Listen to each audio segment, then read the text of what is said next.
கொல்லம் விரைவு ரயிலிலிருந்து கர்ப்பிணி பெண் தவறி விழுந்து உயிரிழந்தது தொடர்பாக தற்போது ஆர்டிஓ விசாரணை நடைபெற்று வருகிறது. விவரங்களை நிகழ்கிறார் நம்முடைய செய்தியாளர் பிரேம். ஆர்டிஓ விசாரணையுடைய நோக்கம் என்ன? யாராட்டெல்லாம் விசாரணை மேற்கொள்ள இருக்காரு?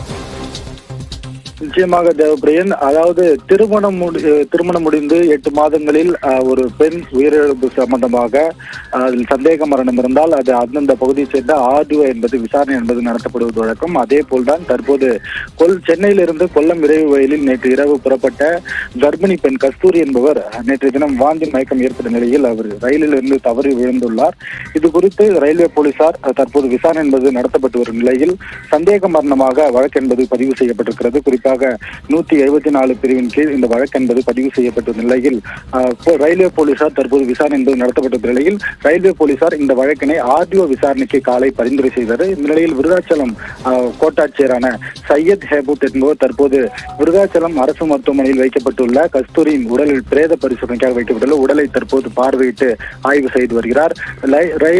ரயில்வே படிக்கட்டில் இருந்து அவர் தவறி விழுந்த அடிப்படையில் எங்கெங்கெல்லாம் காயங்கள் ஏற்பட்டிருக்கிறது அல்லது இவர் வேறு யாராவது தள்ளிவிட்டார்களா என்ற கோணத்தில் தற்போது இந்த விசாரணை நடத்தப்பட்டிருக்கிறது.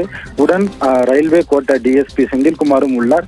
இருவரும் இணைந்து இந்த விசாரணை என்பதை துவக்கியிருக்கிறார்கள். தற்போது முதற்கட்டமாக உடலை பார்வையிட்டு ஆய்வு நடத்தி வரும் இவர்கள் தொடர்ந்து அவரிடம் உறவினரிடம் விசாரணை என்பது நடத்தப்பட்டிருக்கிறார்கள். திருமணம் நடைபெற்று 8 மாதங்களே ஆன கர்ப்பிணி பெண் உயிரிழந்தது தொடர்பாக தற்போது விருதாச்சலம் கோட்டாட்சியர் மற்றும் ரயில்வே போலீசார் இணைந்து ஒரு சந்தேக மரணம் பதிவு செய்து தற்போது விசாரணை நடத்தப்பட்டு வருகிறது.